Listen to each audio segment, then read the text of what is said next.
Pronto, coloquei para gravar agora. Volto a compartilhar a tela. Alguém falou comigo no bate-papo?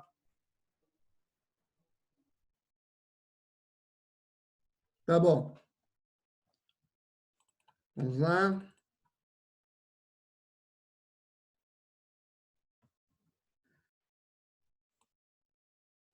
Bem, algum voluntário aí para orar por nós? Se não há voluntários, eu não vou indicar ninguém para a gente ganhar tempo. Vou orar. Senhor, nós agradecemos por essa manhã que estamos aqui diante de Ti, diante da Tua presença. Deus, ajuda-nos nesta manhã a aprender um pouco mais da Tua palavra. Fala conosco, Pai. Muda o nosso coração, nossa mente e ajuda-nos a compreender a Tua palavra. É o que eu te pedi, é o que pedimos, ó Pai eterno. E te agradecemos no nome santo de Jesus, Teu Filho. Amém. Amém. Irmãos, tem alguém com o microfone ligado? Desligue, por favor.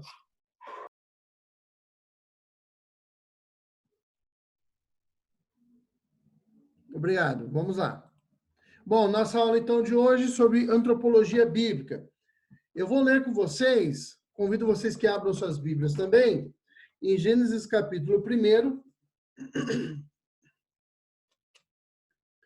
Gênesis capítulo 1, versículos de 26 a 30. Gênesis 1, de 26 a 30.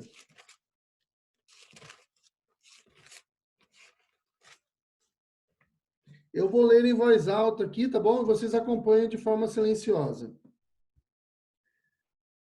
Gênesis capítulo 1, versículo de 26 a 30. Também disse Deus, façamos o homem à nossa imagem, conforme a nossa semelhança, tenha ele domínio sobre os peixes do mar, sobre as aves do céu, sobre os animais domésticos e sobre toda a terra e sobre todos os répteis que rastejam pela terra. Criou, pois, Deus, o homem à sua imagem, a imagem de Deus o criou, homem e mulher os criou.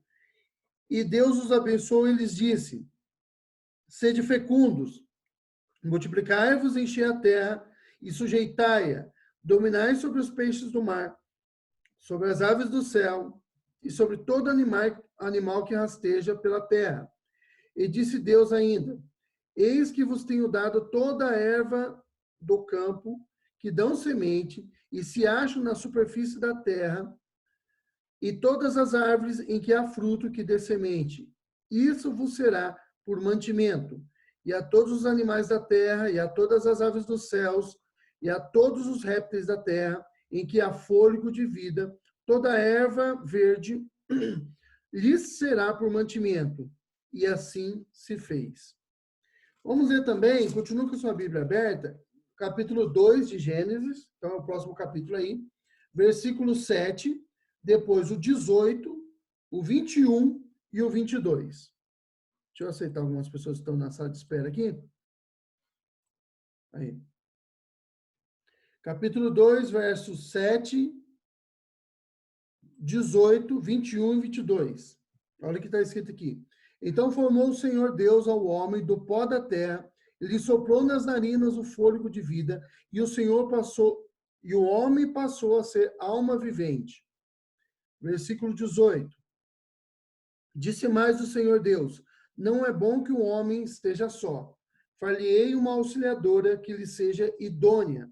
Versículo 21. Então o Senhor Deus fez cair pesado sono sobre o homem, e este adormeceu. Tomou uma das suas costelas e fechou o lugar com carne. Versículo 22. E a costela que o Senhor Deus tomara do homem, transformou-a numa mulher e lhe a trouxe. Tá? Então, nós encerramos aqui a nossa leitura. Então, nós vamos continuar hoje a nossa aula aqui a respeito da antropologia bíblica e do homem, tá bom? Vamos lá. Seguindo aqui com a nossa aula. Bem, nós vamos tratar hoje sobre as teorias da criação da alma, tá bom? Nós já vimos em aulas passadas, na aula passada, melhor dizendo, nós vimos a respeito da criação do homem, das teorias sobre a criação, as teorias sobre a criação do universo, a teoria sobre criação da vida, de forma bem superficial, lógico, porque nós não temos tempo para exaurir esse conteúdo. Pessoal, alguém... desliga o microfone, por favor. Eu vou mutar todo mundo aqui. Pronto. Vamos lá. Então, nós vamos tratar hoje a respeito da criação da alma. Nós vimos até na aula passada a respeito se nós temos uma dicotomia, ou seja, se o homem é feito de corpo e alma, ou se o homem é feito de corpo, alma e espírito, uma parte material e uma parte imaterial, ou uma parte material e duas imateriais, seria alma e espírito. Nós vimos isso na aula passada. Aí nós vimos que, na verdade, assim, a melhor concepção seria uma dicotomia, aqui no sentido de que existe corpo e alma, mas que o homem é a união desses dois tanto da sua parte material com a sua parte imaterial. Isso forma você, isso me forma, tá? Não temos como separar essas duas coisas. Inclusive, comentei com vocês na aula passada que no céu nós não será apenas, ou na nova terra, né, novo céu e nova terra, não será apenas a alma que estará lá, estará um homem completo, tá? Corpo e alma, um indivíduo completo, tá bom? Bom, então vamos falar um pouco sobre a teoria sobre criação da alma. Como é que essa alma é criada, tá? Existem basicamente 3 teorias a respeito disso. A primeira está aí, que eu coloquei, é a teoria pré-existencialista. Então, conforme essa teoria, as almas elas já existem. Todas elas já existem, estão em algum lugar, provavelmente no céu, junto com Deus. Essas almas já existem. E uma hora, assim, em determinado momento, Deus cria um corpo para essa alma e manda essa alma aqui. Essa é a teoria pré-existencialista, por isso que vem esse pré antes aí, né, de antecedência na criação aí da alma. Essa teoria, ela é normalmente defendida por alguns grupos católicos, tá, da Igreja Católica. Ela não tem nenhuma base bíblica para ela, é mais na questão assim de imaginar que seja assim, tá? Até porque a Bíblia não trata claramente como que acontece essa questão da criação da alma, tá? Então essa é uma teoria, inclusive eu já vi, mas aí não era não era da Igreja Católica, era um pastor evangélico defendendo essa teoria. Ele usava para isso o texto de Gênesis 1 e Gênesis 2. O que ele fazia? Ele acreditava que no capítulo 1 de Gênesis, quando Deus criou o homem, ele criou a alma. E só no capítulo 2 é que ele criaria o corpo. E aí a alma já existe, ele cria o corpo e coloca a alma no corpo. Tá? Isso aí é uma incompreensão do texto bíblico. Porque eu já falei isso para vocês na aula passada, que no primeiro capítulo de Gênesis, você tem a criação toda sendo apresentada ali, de forma resumida, de uma vez só. E no capítulo 2 é como se o texto bíblico, né, Moisés, ele pega pinça ali uma parte da criação, a criação do homem, e ele expande para explicar melhor para nós como foi que o homem foi criado, tá? Então, os dois relatos são o mesmo relato.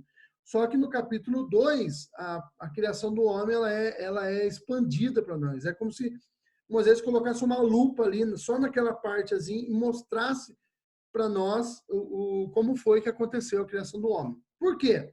Porque o homem é o ser mais importante, tá bom? A outra teoria, a teoria criacionista, tá? Essa teoria de criacionista não é aquela teoria criacionista que vocês pensam, design inteligente, não tem nada a ver com essa questão mais... deixa eu só ver uma coisa aqui. Eu acho que já liberei todo mundo.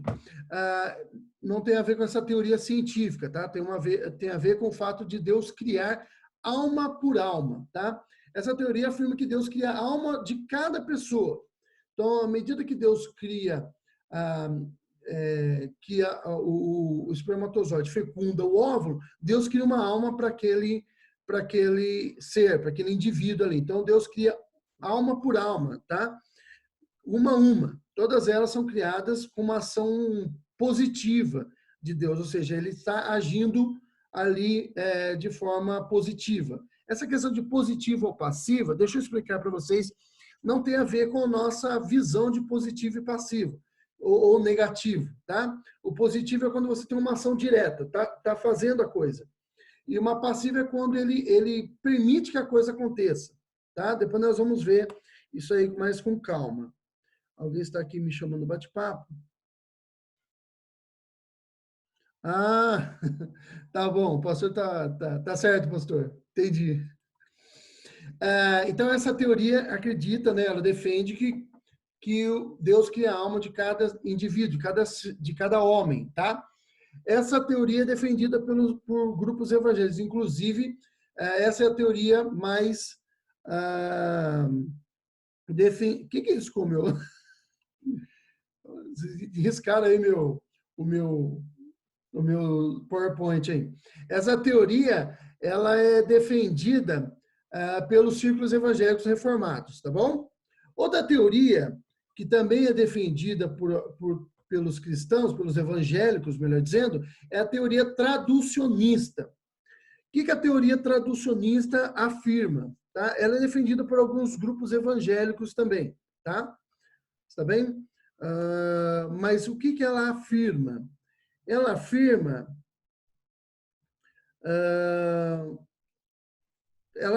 deixa eu só um minutinho, irmãos.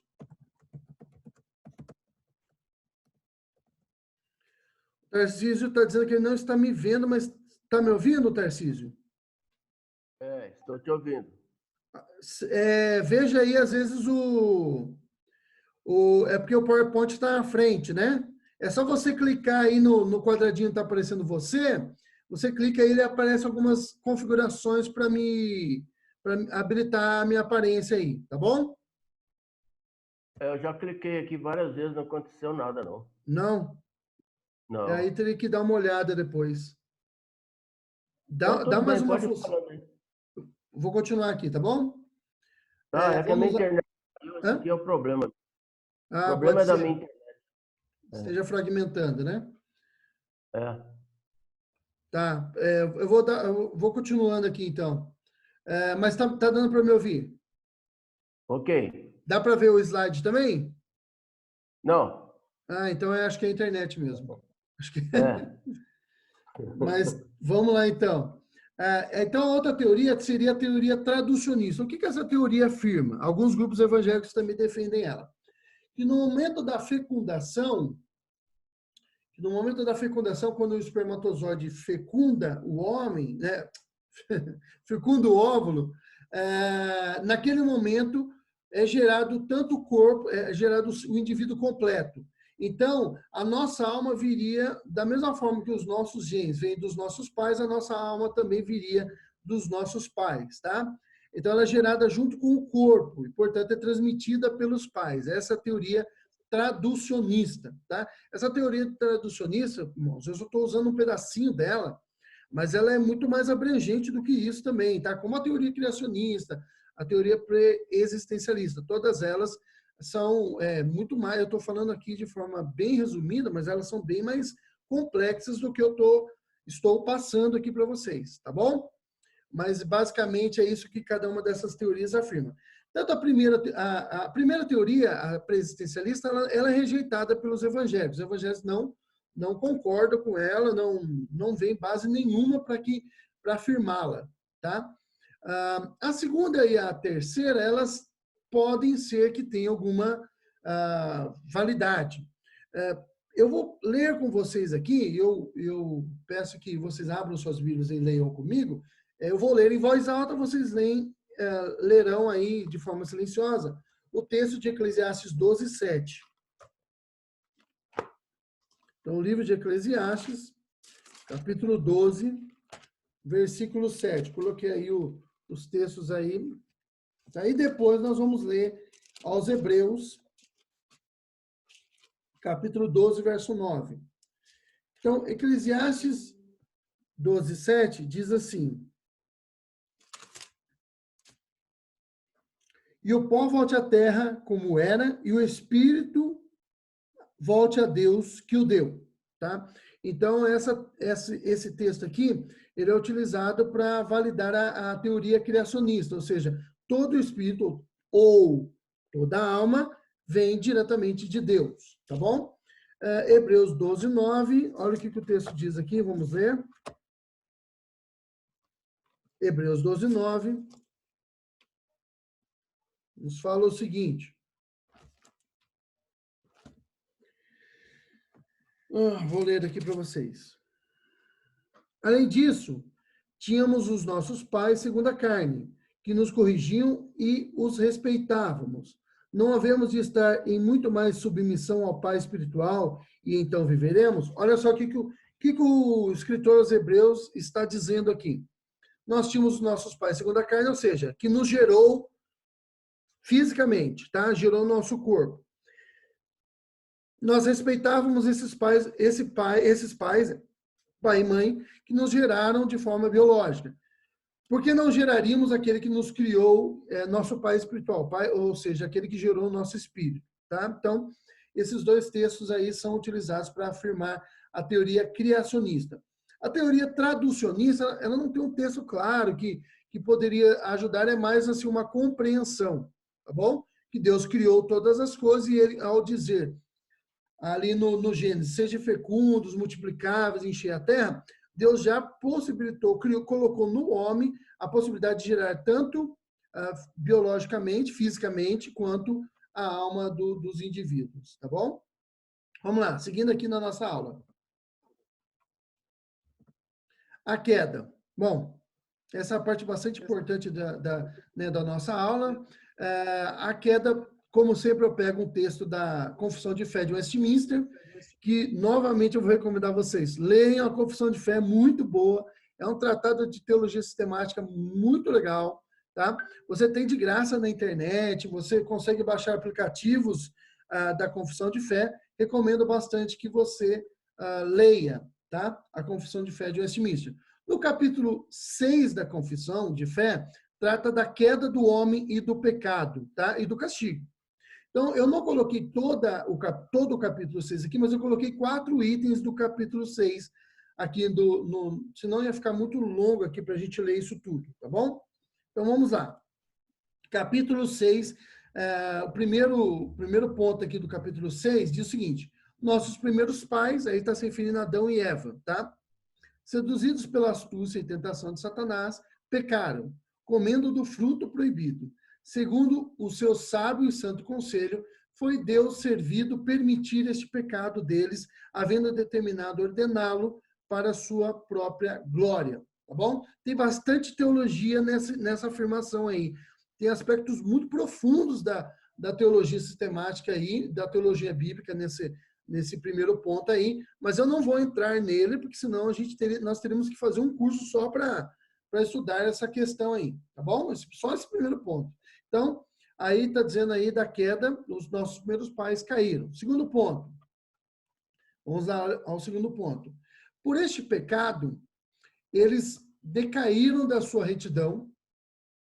Por esse pecado, eles decaíram da sua retidão original e da comunhão com Deus, e assim se tornaram mortos em pecado e inteiramente corrompidos em todas as suas faculdades e partes do corpo e da alma. E aí tem os textos bíblicos, só lembrando que não se preocupe muito com a anotação aí dos versículos bíblicos, faça mais a anotação da explicação, porque eu vou mandar para vocês depois esse PowerPoint. Assim que acabar a aula, eu já encaminho nos grupos o PowerPoint, tá?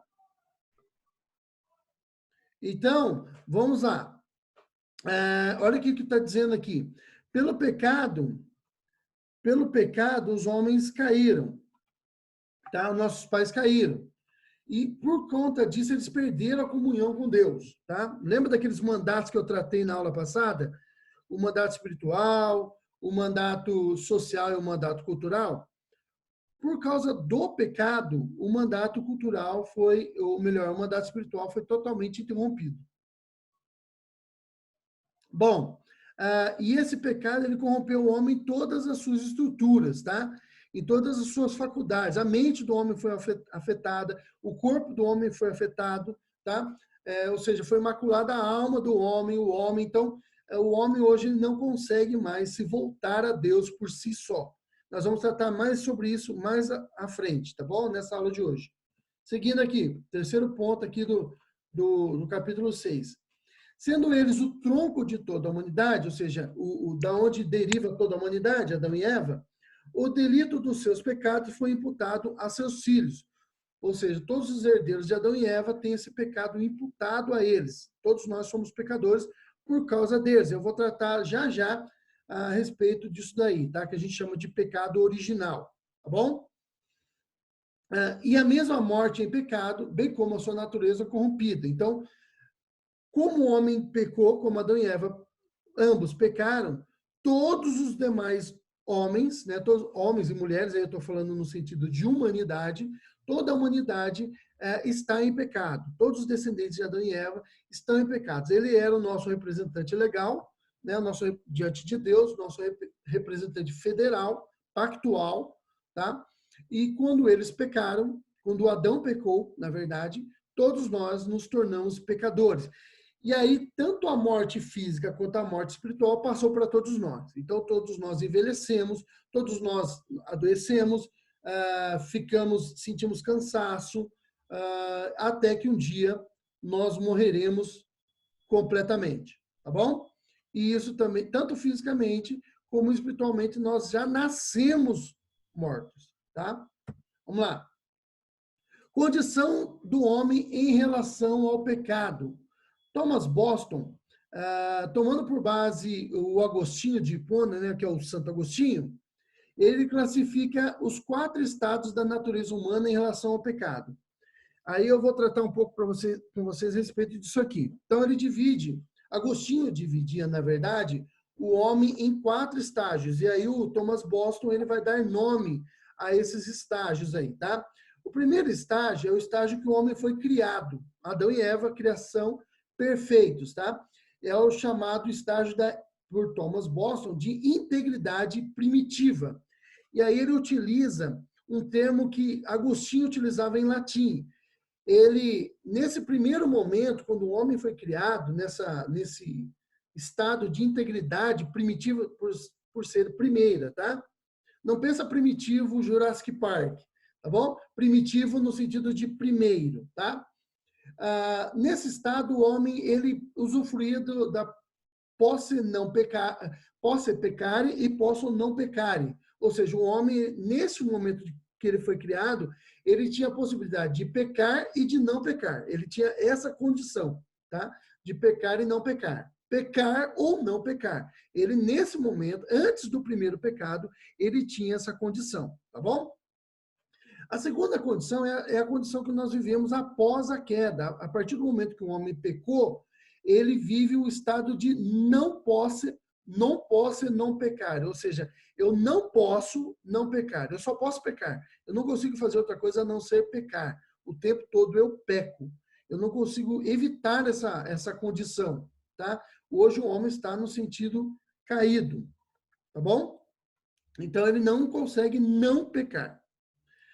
Com a morte de Cristo, com a redenção proporcionada por Cristo, aqueles que são redimidos, seus eleitos, quando creem nele, quando creem em Cristo, quando são atraídos pela graça e tudo mais, nós somos transformados, somos convertidos, nós vivemos o sentido de poder não pecar. É muito difícil, mas nós conseguimos lutar contra o pecado. Agora nós temos esse poder.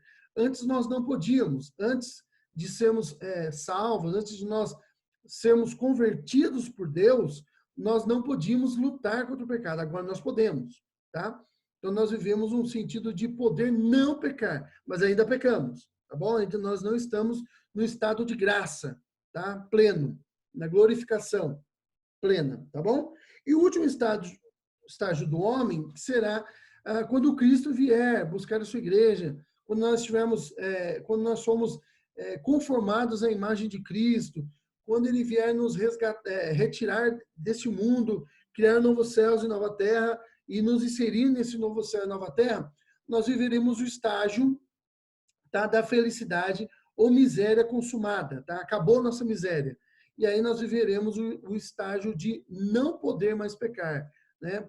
Agostinho chamava em latim de non posse peccare. Ou seja, nós não poderemos mais pecar. É isso que esse estágio que nós almejamos, né? Pelo menos deveríamos almejar, né? Não poder jamais pecar. Olha que maravilha. Você chegar a um ponto de você nunca mais pecar. Nunca mais afrontar a santidade de Deus, né? Nunca mais você poder magoar Deus com o seu pecado ou afrontar Deus com o seu pecado. Eu acho que esse é o foco da vida cristã. Né? Enquanto estamos aqui neste mundo, ainda na situação de recuperação iniciada, né? Que é o terceiro estágio, nós ainda pecamos, devemos odiar o pecado, porque ele nos afasta de Deus, porque ele afronta o nosso Senhor, o nosso Salvador, o Criador da nossa vida. Nós devemos odiar o pecado por causa disso, devemos odiar o pecado por causa disso, mas um dia nós seremos confirmados à imagem de Cristo, seremos como Ele é. Bom? Bem, vamos lá então. Seguindo aqui. Condição de pecado original e pecado atual. Bastante interessante termos isso em mente, tá bom? Essa distinção entre o pecado original e o pecado atual. O que é pecado original? O que é pecado atual? Vamos ver aqui. Bem, conceitos bíblicos aqui, tá? Pecado original é o quê? É a consequência do primeiro pecado. Muita gente confunde o que seria o pecado original. O pecado original, irmãos, não é o pecado cometido por Adão, embora ele tenha sido o pecado original, tá? Mas quando a gente fala em pecado original que está em nós, que nós nascemos originalmente com ele, não é o pecado lá que Adão cometeu ao comer o fruto proibido. É o pecado, é a consequência desse pecado. Qual é a consequência desse pecado? É que todos nós somos pecadores. Tá bom? Essa é a consequência do pecado, tá? Adão era o nosso representante pactual, federal ou legal, tá? Ao cometer o pecado, todos nós nos tornamos pecadores. Você pode olhar para isso daí e pensar, olha, não é muito justo. Como é que pode? O cara peca e todo mundo se torna pecador. Todo mundo. Mas veja, irmãos, ele era o melhor de nós. E ele pecou. Agora imagine, se nós estivéssemos na condição de Adão, o que teria acontecido? Nós teríamos pecado também, tá? Então, Adão, ao cometer o pecado, ele nos tornou todos pecadores. Mas veja, essa questão do representante pactual, ela foi ruim em Adão, mas nós tivemos um outro representante pactual. E esse representante é Jesus. E pela obediência desse único, né, Jesus, desse único homem, que é Jesus, o novo Adão, o segundo Adão, todos nós nos tornamos redimidos. Então, se com o pecado do nosso primeiro representante, todos nós nos tornamos pecadores, pela obediência do outro representante, todos nós nos tornamos passíveis de ser salvos, tá? Ou tornamos salvos completamente, porque pela obediência dele até o fim, até a morte e morte de cruz, né, como a Bíblia fala, todos nós que somos salvos, nos tornamos filhos de Deus, tá? Fomos reconciliados com ele. Então, o pecado original é a nossa inclinação natural para cometer pecados. Nós pecamos e é impossível nós pararmos de pecar, ainda nessa vida, tá? Neste mundo. É impossível. Por quê? Porque nós não conseguimos vencer completamente o pecado. Mas a nossa luta diária, a nossa luta cristã, a nossa batalha é uma batalha contra o pecado. E nós não podemos, porque não podemos vencer o pecado, desistir da luta e nos entregar ao pecado. Isso não é coisa de cristão, tá? Nem porque somos salvos nos entregamos ao pecado. Isso não é coisa de cristão, irmãos. O cristão é alguém que luta contra o seu pecado. a fim de agradar aquele que o arregimentou para a guerra. Está lá em 1 Timóteo, tá bom? Dê uma lida lá depois. Bem, e o que é o pecado atual? O pecado atual é o seu pecado, é o meu pecado, tá? Então, é a consequência do pecado original. Uma vez que nós nascemos em pecado, nascemos pecadores, nós cometemos pecado. Isso é o nosso pecado, é o pecado atual, tá? São os pecados que nós cometemos. Eles são cometidos por nós como consequência do pecado original. Tá bom? Então, veja, deixa eu explicar uma coisa bem clara que eu coloquei aqui. Qual é a consequência lógica disso tudo que nós vimos até agora, aqui, com relação do pecado original versus o pecado atual? É que somos pecadores, não somos pecadores porque pecamos, melhor dizendo. Você não pode falar assim, olha, nós somos pecadores porque nós pecamos. Não, não é isso. É o contrário, tá? Nós pecamos porque somos pecadores. É o natural nosso pecar, tá bom? É o natural do homem pecar. Veja, uma macieira não é uma macieira porque ela dá maçãs. É isso que eu quero que vocês entendam. Mas ela dá maçã porque ela é uma macieira, tá? Então, o que eu quero trazer para vocês? Você não se tornou pecador quando você cometeu o seu primeiro pecado atual. Não. Você só comete os pecados atuais porque você nasceu pecador, tá? Então essa é a consequência lógica disso. Não somos pecadores porque pecamos, mas pecamos porque somos pecadores. Deu para entender aí, irmãos? Deu para entender aquela questão da criação da alma? Deu para entender a questão do pecado original versus pecado atual? Ninguém responde nada, eu devo presumir que ou entenderam tudo ou não entenderam nada e não querem perguntar nada para que eu pare de falar logo. Né? Alguém comentou, é isso que dá você ficar cutucando. Sim, então deu para entender. Beleza, obrigado, Isa. Isa Casimiro. Obrigado pela sua contribuição aqui. Então, beleza, vamos. Irmãos, Entendendo tudo, viu, Diogo? Tá de boa, viu? estão entendendo tudo? Esse pessoal é Tudo, muito. Danilo aqui, Danilo Dávila. Valeu, Danilo. Esse pessoal é muito gentil. Ok. Pessoal... Irmãos, falta um minuto para nós encerrarmos aqui o nosso tempo. Antes da gente começar, eu vou já interromper o vídeo e já vou abrir a sala novamente, tá bom? Lembrando que para as próximas aulas, a gente pretende que essa interrupção que a gente faz aqui não precise mais ser feita. Então, eu vou interromper, vou fechar essa sala, vou abrir outra sala e vou mandar o link novamente nos grupos, tá bom? Alguém está falando comigo aqui? Sim, entendemos. Obrigada, Daniele. Você é muito gentil também. Você e seu esposo. Deus abençoe. Então vou fechar a sala e já reabrirei novamente, tá? Até mais, irmãos, até daqui a alguns minutos. Aproveite para beber uma água.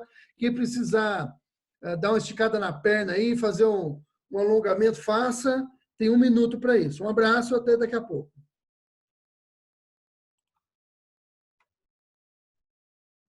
Quantas pessoas tem na sala? 22.